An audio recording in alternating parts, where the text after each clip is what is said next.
আমৰ আমখিনি ধুনীয়াকৈ গলি গৈছে। এনেকুৱাকৈ হ'লে আমৰ আচাৰ বহুত দিনলৈ ভালে থাকে। আৰু এতিয়া মই এইবোৰ ৰ'দত দিম। ইয়াত লৈছোঁ এখন ডলা, ইয়াত কাপোৰ পাৰি লৈছোঁ। দিম আৰু ৰ'দত দিলে এইবোৰ আমৰ আচাৰ বনালে বহুত দিনলৈ ভালে থাকে। আৰু মই সদায় অলপমান যেতিয়ালৈ মানে এনেই মই ইনষ্টেণ্ট বনাওঁ তেতিয়া লগে লগে খাব পৰাখিনি মানে অলপ কম সময়ৰ ভিতৰত হয়। এইবোৰ কিন্তু অলপ সময় লৈ হয়। আৰু এইবোৰ তেতিয়াহ'লে বহুত দিনলৈ ভালে থাকে। আৰু এনেকুৱাকৈ নিমখ আৰু হালধিত ভিজাই থৈ দিলে এনেকুৱাকৈ কিন্তু পানী ওলায়। পানীখিনি পেলাই দিবও পাৰি, নিদিলেও আমৰ আচাৰত দিবও পাৰি। মই কিন্তু নিদিওঁ, মই এইখিনি পেলাই দিম। এনেকুৱাকৈ আমখিনি দি দিছোঁ যাতে জলদি শুকায়। নমস্কাৰ, মই বিজ্ঞ চেনেল আপোনালোক সকলোকে স্বাগতম জনালোঁ। আশা কৰোঁ মোৰ সকলো ফ্ৰেণ্ড ভালে আছে, ময়ো ভালে আছোঁ। ইয়াত লৈছোঁ মই ভেন্দি, এটা ভেন্দিৰ 8 টুকুৰা কৰি লৈছোঁ। আজি ভাবিছোঁ ক্ৰিস্পি ভেন্দি বনাওঁ। ইয়াত এনেকুৱাকৈ কৰি লৈছোঁ। আৰু এনেকুৱাকৈ পাতলা পাতলাকৈ যদি আমি ভেন্দি বনাওঁ তেতিয়া কিন্তু খুব ধুনীয়া ক্ৰিস্পি হয়। আৰু আপোনালোকে মোৰ ভিডিঅ' বা ৰেচিপিবোৰ চাই কেনেকুৱা পায় মোক কমেণ্ট ছেকশ্যনত লিখি জনাব। ব্লগ আৰম্ভ কৰোঁ। আজি কি বনাওঁ। মই এনেকুৱাকৈ কিন্তু আগতে ভেন্দিখিনি কাটি লৈছোঁ। লৈ অলপ মানে এনেকুৱাকৈ অলপ মানে শুকান মানে মেলি থ'লে অলপ শুকাই যাব। তাৰপিছতে মছলা পাতি মিক্স কৰোঁ। তাৰপিছত ফ্ৰাই কৰিলে বেছি কুৰকুৰা হয়। এয়া মই ভেন্দিখিনি এনেকুৱাকৈ কাটি লৈছোঁ। এটা ভেন্দিৰ 8 টুকুৰা কৰি লৈছোঁ। যিবোৰ ডাঙৰ আছিল আৰু সৰুবোৰ 4 টুকুৰা কৰি লৈছোঁ। এনেকুৱাকৈ কাটি লৈছোঁ। ইয়াত লৈছোঁ মচুৰ দালিখিনি বইল হ'ব দিছোঁ। ইয়াত পানী দি লৈছোঁ। মই কিন্তু 6-7 বাৰমান ধুই লৈছোঁ। ধুই এইখিনি ভিজাই থৈ দিছিলোঁ, তাৰপিছতে বহাই দিলোঁ। ইয়াত দিছোঁ নিমখ। আজি ভাবিছোঁ ইয়াৰে আম দালি বনাওঁ। মই নিমখ দি ভালদৰে বইল হ'ব দিম। এয়া মই দালিখিনিৰ পৰা এনেকুৱাকৈ ফেনবোৰ উঠাই দিছোঁ। মচুৰ দালিত বহুত ফেন ওলায়। এনেকুৱাকৈ উঠাই দিছোঁ। এয়া মই দালিখিনি বইল কৰি ল'লোঁ। এয়া মোৰ দালি বইল হৈ গ'ল। ইয়াত লৈছোঁ এটা কেৰাহী, ইয়াত দিলোঁ মিঠাতেল। ইয়াতে দিছোঁ সৰিয়হ, ব্লেক সৰিয়হ দিলোঁ। ইয়াত দিছোঁ এটা শুকান জলকীয়া। এয়া মই গোটেইখিনি ভালদৰে লৰাই দিছোঁ।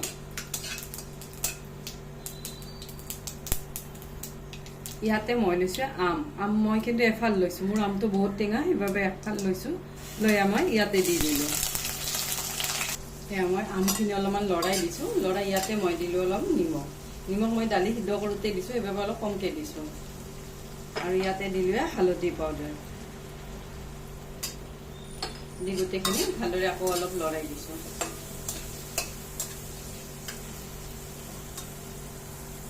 এয়া মই গোটেইখিনি আমে ভালদৰে ভাজি ল'লোঁ। আমখিনিও মোৰ এনেকুৱাকৈ সিদ্ধ হৈ দিছে। এয়া মোৰ গোটেইখিনি আম ভাজি হৈ গ'ল। ইয়াতে দিলোঁ দালিখিনি।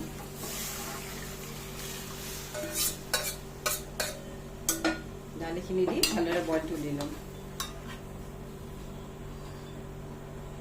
এয়া ৰেডি হৈ গ'ল আম দালি। ইয়াৰ ওপৰত দিলোঁ অলপমান ধনিয়া পাত নিদিলেও হয়, মই অলপ কাটি লৈছোঁ বাবে দিলোঁ। ইয়াত লৈছোঁ এটা মই বাতিটো সানি লোৱা সুবিধা হয়, সেইবাবে বাতিটো লৈ লৈছোঁ। ইয়াতে মই ভেন্দিখিনি দি দিলোঁ। ইয়াতে দিছোঁ এচামুচ চুজি। এয়া মই এচামুচ আৰু অলপমান দিলোঁ। দিতে মই ভেন্দিখিনি সানি ল'ম। তেতিয়া আৰু গোটেইখিনি ওলাই যাব। আৰু ভেন্দিখিনিও এনেকুৱাকৈ সানি ল'লে অলপ ক্ৰিস্পি হয়। এনেকুৱাকৈ ভেন্দিৰ গাত লাগি যায়।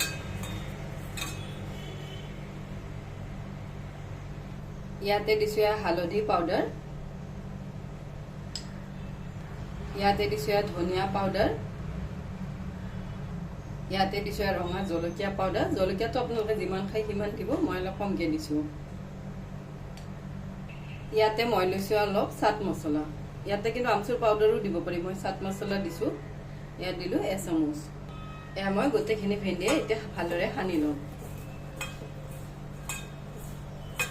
মই গোটেইখিনি ভেন্দি সানি লৈছোঁ। আৰু এনেকুৱাকৈ সানি ল'লোঁ গোটেইখিনি কিন্তু তলত পৰি যায়। ইয়াত এনেকুৱাকৈ গুটিবোৰ ৰৈ যায়। আৰু গুটিবোৰ তেলত দিলে কিন্তু ফুটে, সেইবাবে মই আৰু গুটিবোৰ নিদিওঁ, ওপৰে ভেন্দিখিনিয়ে দিম। এনেকুৱাকৈ সানি ল'লোঁ। ইয়াতে মই দিছোঁ কৰ্ণফ্ল'ৰ দিলে গোটেই গাতে মানে কুটিংটো ভাল হয় আৰু তেতিয়া ভালদৰে ক্ৰিস্পি হয়। দি গোটেইখিনি আকৌ অলপ সানি ল'লোঁ।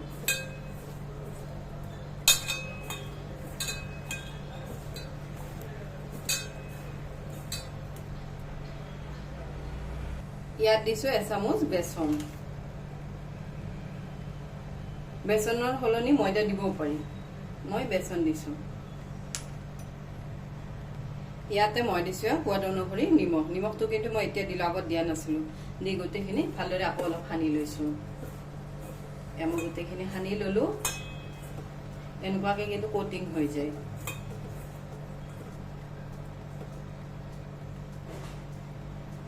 ইয়াত মই দিম 2 চামুচ পানী। হাতেৰে এনেকুৱাকৈ লৈছোঁ, লৈ এনেকুৱাকৈ সানি লৈছোঁ, যাতে গোটেইখিনি ভেন্দিতে মোৰ ভালদৰে বেচন আৰু কৰ্ণফ্ল'ৰখিনি কোট হৈ যায়। এনেকুৱাকৈ কোট হৈ গ'ল। এতিয়া মই 5 মিনিটমান এনেকুৱাকৈ থৈ দিম, তাৰপিছত এইখিনি ফ্ৰাই কৰিম। এনেকুৱাকৈ পানী দিলে ধুনীয়াকৈ লাগি লাগি ধৰে। এয়া মোৰ এইখিনি 5 মিনিট হৈ গ'ল। এয়া মই ৰিফাইন তেল গৰম হ'ব দিছোঁ, দিলোঁ ভেন্দি। এতিয়া কিন্তু মই লগে লগে লাৰি নিদিওঁ, 5 মিনিটমান হ'ব দিছোঁ, তাৰপিছতে মই লৰাই দিম, তেতিয়া আৰু ধুনীয়াকৈ ক্ৰিস্পি হৈ যাব। এয়া মোৰ 5 মিনিটমান হৈ গ'ল। হৈ যোৱাৰ পিছত মই এবাৰ লৰাই দিছোঁ আৰু ধুনীয়া ক্ৰিস্পি হৈছে। মই আৰু অলপ কালাৰটো মেৰুন কালাৰ কৰি ল'ম। আৰু এইবোৰ কিন্তু ভাজি থৈ দিলে 2-3 ঘণ্টালৈ কুৰকুৰা হৈ থাকে। এয়া মোৰ এবাৰ ভেন্দি ফ্ৰাই হৈ গ'ল। এতিয়া মই প্লেট এখনত উঠাই লৈছোঁ আৰু ধুনীয়া ক্ৰিস্পি হৈছে। এয়া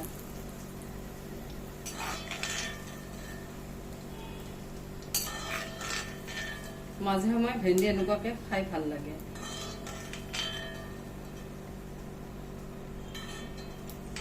এতিয়া এইখিনি উঠাই মই আৰু এবাৰ দি দিম। এইখিনিও এনেকুৱাকৈ ভাজিম।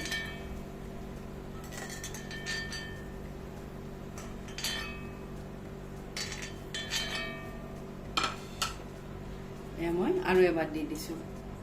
এইখিনি তেল কিন্তু পিছত আমি চেকি ল'ব লাগিব, বেলেগ কিবা ৰেচিপি বনাওঁতে চেকি ল'লে ভাল হয়। ইয়াতে দিলোঁ আৰু এবাৰ।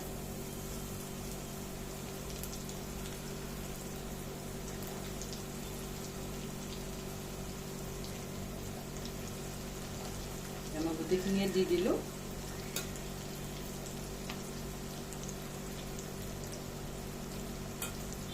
এতিয়া মই নালাৰো, আকৌ 5 মিনিটমান পিছত এইখিনি লৰাই দিম। এয়া মোৰ এইখিনিও ভেন্দি ফ্ৰাই হৈ গ'ল। এয়া ধুনীয়াকৈ কিন্তু কুৰকুৰা হৈছে। এয়া ধুনীয়া এইবোৰ কুৰকুৰা হয় এনেকুৱাকৈ বনালে। আৰু 2-3 ঘণ্টালৈ যদি আমি টিফিন বাতিত ভৰাই থৈ দিওঁ, তেতিয়াহ'লে ধুনীয়া ক্ৰিস্পি হৈ থাকে।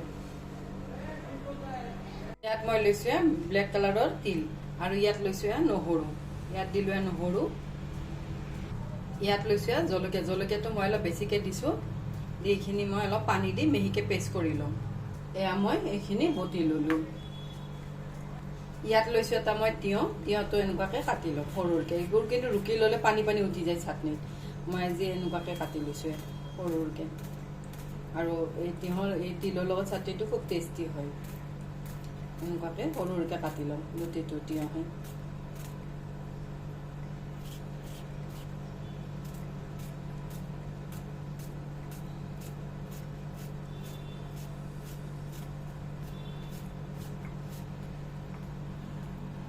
এয়া মই তিয়ঁহটো কাটি ল'লোঁ, লৈ ইয়াতে দিলোঁ তিলৰ চাটনি। ইয়াতে দিছোঁ নিমখ। নিমখ কিন্তু মই তিল বটোতে দিয়া নাই। আৰু জ্বলা, এইবোৰ চাটনিত অলপ জ্বলা বেছি হ'লে বেছি টেষ্ট লাগে। এয়া মই নিমখ দি গোটেইখিনি ভালদৰে সানি ল'ম। এয়া তিল আৰু তিয়ঁহৰ চাটনি ৰেডি হৈ গ'ল। ইয়াত বনালোঁ ক্ৰিস্পি ভেন্দি, এইফালে বনালোঁ আম দালি, আৰু ইয়াত বনালোঁ তিয়ঁহ আৰু তিলৰ চাটনি। এয়া লাঞ্চ ৰেডি হৈ গ'ল। এয়া হ'ল ক্ৰিস্পি ভেন্দি, এয়া হ'ল আম দালি, এইফালে আছে ভাত, এয়া হ'ল তিল আৰু তিয়ঁহৰ চাটনি, এয়া লাঞ্চ। মোৰ ভাত পানী খোৱা হৈ গ'ল। আমখিনি অলপ শুকাই ল'লোঁ। লৈ এতিয়া আমৰ আচাৰখিনি বনাই লওঁ বলক। আৰু মই মানে যেনেকুৱাকৈ আমৰ আচাৰ বনাওঁ, এনেকুৱাকৈ বনালে 2-3 বছৰলৈ কিন্তু ভালে থাকে। এয়া মোৰ 4 ঘণ্টামান ৰ'দতে আমখিনি ধুনীয়াকৈ শুকাই গৈছে। এতিয়া মই এইখিনিৰ আচাৰ বনাম। ইয়াত লৈছোঁ এটা কেৰাহী, লৈ ইয়াতে লৈছোঁ ব্লেক সৰিয়হ আধা বাটি। এতিয়া কিন্তু গেছৰ ফ্লেমটো একেবাৰে ল' কৰি দিছোঁ। ইয়াতে দিছোঁ হালধীয়া সৰিয়হ। এয়া মই সৰিয়হখিনি ভালদৰে লৰাই দিছোঁ। এয়া সৰিয়হখিনি ভাজি লৈ বেছি মই কিন্তু ভাজা নাই, অলপ বাছ এইখিনি এনেকুৱাকৈ ক্ৰিস্পি হ'লে মই এনেকুৱাতে থৈ দিছোঁ, মানে এয়া সৰিয়হ ভাজা হৈ গ'ল। এয়া মই সৰিয়হখিনি প্লেট এখনত ওলাই লৈছোঁ। ইয়াতে লৈছোঁ দুটামান মেথি, মেথি কিন্তু মই অলপ কমকৈ দিছোঁ। এইখিনিও ভাজি লওঁ। এয়া মই মেথিখিনিও ভাজি ল'লোঁ, লৈ এইখিনিও প্লেটখনত উলিয়াই লওঁ।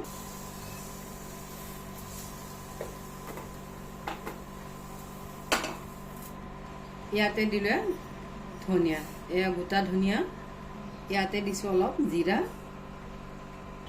ইয়াত দিছোঁ দুটামান চফ, মই চফ পিছতো দিম, পেষ্ট কৰিও দিম। ইয়াতে দিলোঁ চফ। ইয়াতে দিছোঁ দুটামান শুকান জলকীয়া, দি এইখিনিও ইয়াৰ লগত ভাজি লওঁ। আপোনালোকে যদি জ্বলা বেছিকৈ খায় জ্বলা বেছিকৈ দিব, মই অলপ জলকীয়াৰ পাউডাৰ পিছতো দিম, সেইবাবে শুকান জলকীয়া অলপ কমকৈ দিছোঁ। এয়া গোটেইখিনি ভাজি ল'লোঁ। এয়া মই প্লেটখনত এইখিনি উলিয়াই ল'লোঁ। ইয়াত লৈছোঁ এটা মই মিক্সাৰ জাৰ, এয়া গোটেইখিনি ইয়াতে দি দিছোঁ। দি এইখিনি মই আধা ভাঙা কৰি ল'ম, একেবাৰে গোটেইখিনি পাউডাৰ কৰি নলওঁ।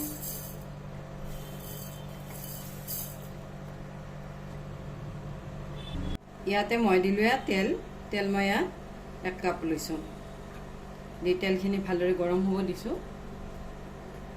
ইয়াত লৈছোঁ মই দুটামান মেথি, মেথিকেইটা ইয়াতে দি দিছোঁ। মই দুটামান খুন্দি দিছোঁ, দুটামান তেলত দি দিলোঁ।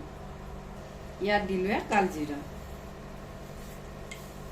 কালজিৰা অলপ বেছিকৈ দিছোঁ। এয়া মোৰ তেলখিনি ভালদৰে গৰম হৈ গ'ল, মই এতিয়া গেছৰ ফ্লেমটো বন্ধ কৰি দিছোঁ।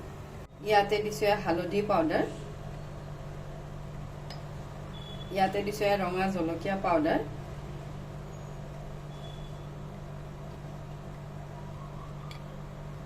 ইয়াতে মই দিছোঁ নিমখ, নিমখ অলপ মই বেছিকৈ দিছোঁ। আচাৰত সদায় নিমখ বেছি হ'লে ভাল। ইয়াতে মই দিলোঁ নিমখ। ইয়াতে দিলোঁ আজৱাইন, ইয়াতে দিলোঁ চফ, ইয়াতে দিলোঁ হিং, ইয়াতে দিলোঁ অলপ কালজিৰা, কালজিৰা মই অলপ তেলতো দিছোঁ আৰু এনেকুৱাকৈও দিলোঁ। ইয়াতে দিলোঁ গৰম তেলখিনি। তেতিয়া আৰু যিখিনি মোৰ মছলা কেঁচা আছিল সেইখিনি গৰম তেলতে ভাজা হৈ যাব। মই গোটেইখিনি দি দিছোঁ, দি এইখিনি ভালদৰে লৰাই দিছোঁ।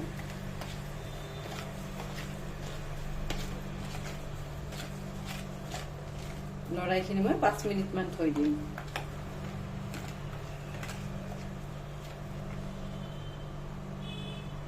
এয়া মোৰ মছলাখিনি 5 মিনিটমান হৈ গ'ল। ইয়াতে মই দিম আম, মই গোটেইখিনি আমে দি দিছোঁ। দি মই গোটেইখিনি ভালদৰে লৰাই দিছোঁ। আৰু মই কিন্তু অলপ কম তেলতে বনাইছোঁ আচাৰখিনি।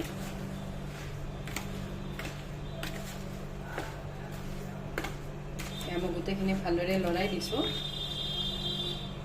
এয়া মই অলপ কিন্তু শুকান শুকান আমৰ আচাৰ বনাইছোঁ, মানে তেল কমকৈ দিছোঁ।